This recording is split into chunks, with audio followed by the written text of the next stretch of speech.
नहीं, वो इतिहासकार हैं कि मंत्री हैं, अपने अपने लिमिट का काम करें। वो मंत्री अपना मंत्रालय संभालें, इतिहासकार हैं तो पेज नंबर लेकर आएँ और खुले मंच पे आए, यहीं धम्म भूमि पे, दीक्षा भूमि पे उनसे बहस करने के लिए तैयार हूँ। पहले पेज नंबर लेकर नहीं, बाबा साहब ने कहा था, बाबा साहब ने कहाँ कहा था, कोई पेज नंबर तो होगा ना, रेफरेंस तो होगा ना। बिना रेफरेंस से कहा था। ये सब उन्हीं लोग का प्लान है जिसका यहाँ हेडक्वार्टर है। सत्य जय भीम, मैं हूँ इंजीनियर स्नेहा और आप देख रहे हैं द थिंग। इस वक्त हमारे साथ है प्रोफेसर रतन लाल, जो कि ड्यू के प्रोफेसर है और इसके पहले ज्ञानव्यापी मस्जिद मामले में काफ़ी नाम उनका चर्चाओं में आया था। तो बहुत बहुत स्वागत है सर आपका आज दलित पैंथर के 50वें वर्षगांठ पर। क्या बताएंगे हमारे दर्शकों को? क्या बताना है, भवन नहीं, स्कूल कॉलेज यूनिवर्सिटी खोली। असली लड़ाई तो बुद्धि की है। तो जब अच्छे यूनिवर्सिटीज़ नहीं होंगे, अच्छे कॉलेज नहीं होंगे, अच्छे संस्थान नहीं होंगे, तो बाकी तो बिल्डिंग्स और मूर्तियां तो बनती रहती हैं। बेसिक लड़ाई तो विश्वविद्यालयों में लड़ी जाती है। और आप देख रहे हैं, इतने दिन से अगर वॉच कर रहे होंगे तो वो राजनेता कम, लेकिन राजनेता तो संसद विधानसभाओं में जो करना है करते ही हैं। रोहित बुमला से बात से इतिहास याद करके देखिए तो उसमें ज़्यादातर जो है विश्वविद्यालय ये केंद्र बने हुए हैं। इसका मतलब है कि विश्वविद्यालय में कुछ है। बाबा साहब ने महाराष्ट्र में इतने सारे स्कूल कॉलेज यूनिवर्सिटीज़ बनाए और उनकी समीक्षा भी होनी चाहिए कि उस तरह के यूनिवर्सिटीज़ क्यों नहीं बने, और अगर बने जिस उद्देश्य के लिए, जिस ऑब्जेक्टिव के लिए उसको बनाया गया था, वो पूरा हुआ या नहीं हुआ। हुआ अच्छी बात है, अगर नहीं हुआ तो वो वर्ल्ड क्लास के यूनिवर्सिटी और कॉलेज ये महाराष्ट्र में और देश में क्यों नहीं खुलने चाहिए। हमें लंदन में आप मकान खरीद रहे हैं कि नहीं खरीद रहे हैं उससे फर्क नहीं पड़ता, वो भी एक ठीक है। आप 500 करोड़ यहाँ दे रहे हैं, वो भी ठीक है। लेकिन मूर्ति और बिल्डिंग बनाने से बेहतरीन मुझे ऑक्सफोर्ड, कैम्ब्रिज, हार्वर्ड के पूरे स्टाइल का जो है विश्वविद्यालय चाहिए बहुजनों को पढ़ने के लिए। आप उसको गायकवाड़, फूले, अंबेडकर विश्वविद्यालय बनाइए, हमको ये चाहिए। इसलिए बहुत सारा रिचुअल होता है। सरकार जो है कई बार आपको खुश करने के लिए लड्डू पकड़ा देती है, लेकिन वो उसका खेल भी समझने की कोशिश करने की ज़रूरत है। बाबा साहब ने धम्म 56 में परिवर्तन किया और उसी समय आरपीआई बनाए, लेकिन उसके पहले सबसे ज़रूरी काम है कि उन्होंने संस्थाओं के निर्माण पर बल दिया। सबसे पहले हॉस्टल बनाए, स्कूल बनाए, बहिष्कृत हितकारिणी सभा बनाई, उसमें बच्चों को पढ़ने के लिए एक रूम का पुस्तकालय बनाया, किताब लाया। उसके बाद आप देखिए पीपल्स एजुकेशन सोसाइटी बनाई, अखबार निकाले, संस्थान बनाए।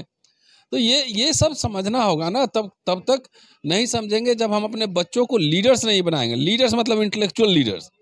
तब तक जो है ये बात बनने वाली नहीं। इसलिए अवसर पे मुझे लगता है अब आंदोलन करना आसान भी है। आप देखिए 2 बार भारत बंद हुआ। डिजिटल दुनिया है, अगर मेरी गिरफ्तारी हुई तो पूरे दुनिया में खबर फैल गया 24 घंटे के अंदर।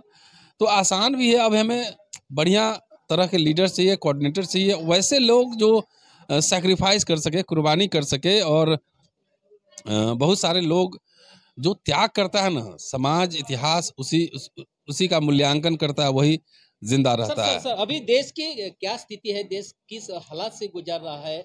क्या दलितों के ऊपर में भी बहुत सारे अन्याय होते हैं? इसके लिए कौन जिम्मेदार होंगे? अब जहाँ खड़े हैं यहाँ क्या चल रहा है आपको नहीं पता है। कौन जिम्मेदार है? सरकार और व्यवस्था जिम्मेदार हुई। क्या कहना है? यहाँ नागपुर में आपको आरएसएस और इसके खिलाफ बोलने में डर क्यों लगता है? क्यों डर लगता है? ये सवाल सरकार कौन चला रहा है?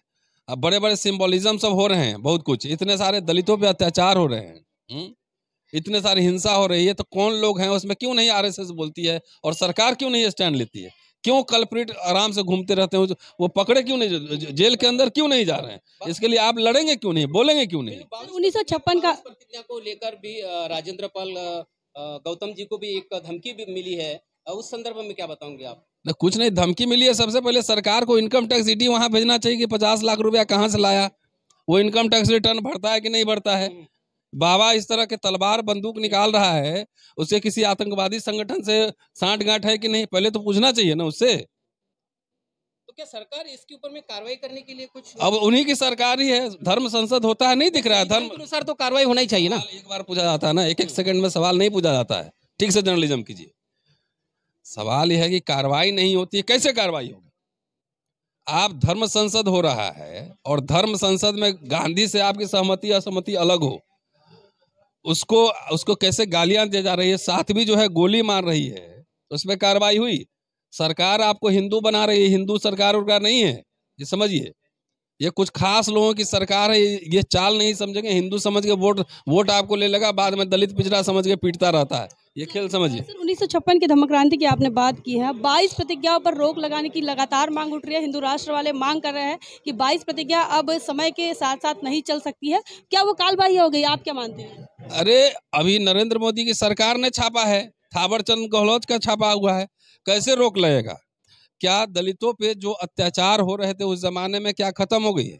मोहन भागवत को क्यों कहना पड़ रहा है कि अब जाति खत्म करनी चाहिए? जाति खत्म करना जो है मेरे खत्म करने से होगा? कौन करेगा खत्म? मुकेश अंबानी मजदूर कहेगा कि हम पूंजीवाद खत्म कर देंगे तो हो जाएगा उससे? तो जो खत्म किसी को करना है, मोहन भागवत एंड कंपनी को करना है, तो सबसे पहले यहाँ आरएसएस चीफ बनाए एक दलित को, और शंकराचार्य सब दलित आदिवासी सबको बनाए, ऐसे ना खत्म होगा। अपने यहाँ बुलाए, अपने सोफा पे बैठाए, खाना खिलाए, तब ना जातिवाद खत्म होगा। जातिवाद खत्म होने का क्या मतलब है? समुदाय तो रहेंगे ही रहेंगे, हम माने ना माने लोग मेरी एक जाति तो मानते हैं। जातिवाद खत्म करने का मतलब है कि आपसी व्यवहार में, अवसरों के वितरण में, खाने में, शादी ब्याह में कोई भेदभाव ना हो। तो ये भेदभाव हम करते हैं कि कोई और करता है? कौन करता है? कौन व्यवस्था? ब्राह्मणवादी व्यवस्था के लोग, ब्राह्मण लोग करते हैं। तो सबसे पहले वही ना खत्म करेंगे। मेरे खत्म होने करने से क्या हो जाएगा? कैसे हम खत्म करेंगे बताइए? मेरे पास कोई फॉर्मूला नहीं है। सर एक और सवाल, आप इतिहास के जानकार हैं और ज्ञानवापी का जो मामला है वो लगातार उठता रहा। आपके बाद फिर लगातार महाराष्ट्र से भी आवाज निकली कि 84,000 बुद्ध विहार आखिर सम्राट अशोक के कहा गए। तो जो ज्ञानवापी मामले पर आपने जो टिप्पणी की थी उसका अच्छा, तो इतिहास पर बात करेंगे। जो 84,000 बुद्ध विहारों की बात करते हैं, तो उस इतिहास को लेकर भी अलग अलग राज्यों से मांग निकली थी आप ही की वजह से, क्या कहेंगे इस पर? नहीं, सवाल ये है कि जरा खुदाई जरा ठीक से कीजिए। वो जो है ना, मस्जिद के नीचे अगर मंदिर मिलेंगे तो मंदिर के नीचे बुद्ध विहार मिलेंगे। और ये पूरे महाराष्ट्र में घूम के देखिए ना, आप इतिहास देखिए, आपके आसपास बौद्ध स्तूप मिलेंगे, बौद्ध जो है आर्किटेक्ट मिलेंगे, सब कुछ मिलेंगे। तो आखिर इस बौद्धों को नष्ट किसने किया भारत में? उस पर कब्जा किसने किया? जगन्नाथपुरी चलिए, रामेश्वरम चलिए। इनके जो राष्ट्रवाद है, राष्ट्रवादी इतिहासकार ही लिखते हैं कि रामेश्वरपुरम जो है, जिसको शैतान समझ के चपत लगाता है, वो बुद्ध की मूर्ति है। तो इनको कब्जा किसने किया? घर वापसी उनकी भी होनी चाहिए। दूसरी बात है कि ये आंदोलन जो है, मैं तो एक छात्र हूँ, एक शिक्षक हूँ, पढ़ाता हूँ, एक्टिविस्ट हूँ। यहाँ आप धम्म भूमि में यहाँ पे मेरा इंटरव्यू कर रहे हैं, तो यहाँ पे जितने बौद्ध हैं, जितने बौद्ध भिक्षु हैं, जितने ये लोग चलाते हैं धर्म का काम करते हैं, इनको न जाके पार्लियामेंट्री स्टेज पे आंदोलन करना चाहिए। इनको मठों से निकलकर जाके घर घर में धम्म का प्रचार करना चाहिए। राजेंद्र पाल गौतम धम्म का प्रचार कर रहे हैं, हम बोल रहे हैं, तो बाकी लोग क्या करेंगे? मेरा काम नहीं है, मैं तो उपासक हूँ, मैं तो साधारण व्यक्ति हूँ। रोज मेरा काम थोड़ी है, राजेंद्र पाल गौतम का काम थोड़ी है।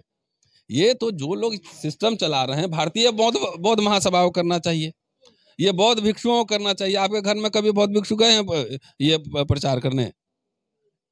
सवाल उठाना हो ना, इस सवाल, इतिहास का छात्र हूँ, सवाल उठाता हूँ। ये मेरा काम नहीं। उनसे पूछिए कि क्यों नहीं हो रहा, क्यों यहाँ से लोग जाके, महाराष्ट्र से खास तौर से निकल कर बाहर जाके इनको प्रचार करना चाहिए था। महाराष्ट्र में ये पूरा क्रांति भूमि है ना, ये क्यों सिमटा जा रहा है? जब तक ये बौद्ध भिक्षु मॉन्क्स निकलेंगे नहीं, आप देखिए पुजारी लोग सुबह सुबह घर में घंटी बजाते जाता है कि नहीं जाता है? कान में फूंक देता है कुछ है। तो वो काम कर रहा है, हमारे लोग क्यों नहीं काम कर रहे हैं? ये सवाल उठा रहा हूँ, ये मैं कोई जजमेंट नहीं दे रहा हूँ। सर आखिरी सवाल, देश के युवाओं को, आप शिक्षक हो, देश के युवाओं को क्या संदेश देंगे इस माध्यम से? संदेश क्या देना है? निडर साहसी बनिए और पढ़िए लिखिए, यही संदेश है। और खाली सब लोग सरकारी नौकरी के चक्कर में पागल हुए जा रहे हैं। सरकारी नौकरी हो रहा है खत्म, 35-40 साल तक जाके वो लड़की का एग्जाम करेंगे, अपनी जवानी ऊर्जा सब बर्बाद कर लेंगे। इसलिए गिटार बजाने आता है तो बढ़िया गिटार बजाइए, ढोलक बजाने आता है बढ़िया ढोलक बजाने, क्रिकेट खेलने आता है क्रिकेट खेलिए, बिजनेस स्किल है बिजनेस कीजिए, पढ़ने का शौक है जाइए ऑक्सफोर्ड कैम्ब्रिज में पढ़ के आइए, बाबा साहब बनिए। तो माँ बाप को भी, आप बच्चों को नहीं बोलो, जितने माँ बाप सुन रहे हैं उनको बता रहा हूँ कि अपने बच्चों को गर्दन पकड़ के जो ठेल देते हैं कि लड़की का एग्जाम करो, पहले उसके टैलेंट को पहचानिए, उसमें कुछ और काम करने का मन है उसको करने दीजिए। तो ये हमारे जितने बुजुर्ग माँ बाप लोग ने, उनकी भी जिम्मेदारी, उन लोगों ने ही बर्बाद किया अपने बच्चों को और हमारे समाज को भी। मैं देख रहा हूँ ना, मैं विद्रोही आदमी हूँ। अब मेरे पिताजी भाई बोले जा रहे थे कलेक्टर बनो, हम लेकिन नहीं बनेंगे, मुझे कुछ और करना है। हमारे महाराष्ट्र जिनमें के जो प्रतिभा हो वो प्रतिभा को निखार। हमारे लोगों ने प्रतिभा निखारा ही नहीं। कोई अच्छा हमारे ही लोग तो कारीगर हैं, पेंटर है, तो आपने बच्चों को पेंटर बनाया नहीं, म्यूजिशियन बनाया नहीं, फिल्म मेकिंग सिखाया नहीं, आर्ट सिखाया नहीं, तो अभी लड़ाई कहाँ से लड़ लेंगे? लड़ाई सिर्फ वोट से थोड़ी लड़ी जाती है। सर, हमारे महाराष्ट्र के मंत्री है रामदास अठावले जी, उनका ये कहना है कि बाबा साहब नहीं चाहते थे कि वो बुद्धिज्म ले, गलती से उन्होंने ले लिया। क्या बाबा साहब नहीं चाहते थे कि वो बौद्ध धर्म को अपनाए? इस पर क्या सोचते हैं आप, कैसे देखते नहीं, हैं? वो इतिहासकार हैं कि मंत्री हैं, अपने अपने लिमिट का काम करें। वो मंत्री अपना मंत्रालय संभालें, इतिहासकार हैं तो पेज नंबर लेकर आए और खुले मंच पे आए, यही धम्म भूमि पे, दीक्षा भूमि पे उनसे बहस करने के लिए तैयार हूँ। पहले पेज नंबर लेकर, बाबा साहब ने कहा था, बाबा साहब ने कहाँ कहा था? कोई पेज नंबर तो होगा ना, रेफरेंस तो होगा ना। बिना रेफरेंस से कहा था। ये सब उन्हीं लोग का प्लान है जिसका यहाँ हेडक्वार्टर है। कहा था बाबा साहब को तो कह देंगे कि ये विष्णु के अवतार थे, मान लीजिएगा। तो सर, एक और बात है, आखिरी बात है, दीक्षा भूमि पर जब धम्म क्रांति का दिन यहाँ पर था, महोत्सव मना रहे थे 66वां, तो उस दौरान यहाँ पर देवेंद्र फडणवीस आए थे, नितिन गडकरी आए थे और वो आकर यहाँ से गए हैं, तो लोग काफी नाराज थे। कैसे देखते हैं आप इस चित्र को? नाराजगी तो दिखना चाहिए ना। मन में नाराज हो गए, मन में हंसा था भैया जी, मन में प्यार करते हैं। अरे नाराजगी सड़क पे दिखना चाहिए ना, ऐसे नाराज होने से क्या होगा? वो लोग तो आएंगे यहाँ पे, आप 22 प्रतिज्ञा पढ़ते रहिए, लेकिन आप कंधे पे हाथ ऐसे रख देंगे, बड़ा खुश हो गए कि साहब ने कंधे पे हाथ रखा है, वोट दे देना भाई। ठीक है, शुक्रिया, थैंक यू। तो आप देख रहे थे, हमारे साथ थे डीयू के प्रोफेसर रतन लाल, जो कि अम्बेडकर नामा के यूट्यूब चैनल के माध्यम से भी आपके साथ रूबरू होते रहते हैं और काफ़ी चर्चाओं पर, काफ़ी विषयों पर हमने उनके साथ चर्चा की। आप इन चर्चाओं को लेकर क्या सोचते हैं, आपका क्या विचार है, आपका क्या ख्याल है, तमाम मुद्दों को लेकर कमेंट सेक्शन में ज़रूर बताएं। बने रहे द थिंग पर, साथ ही नेशनल दस्तक भी देखते रहिए। तब तक के लिए जय भीम, जय भारत।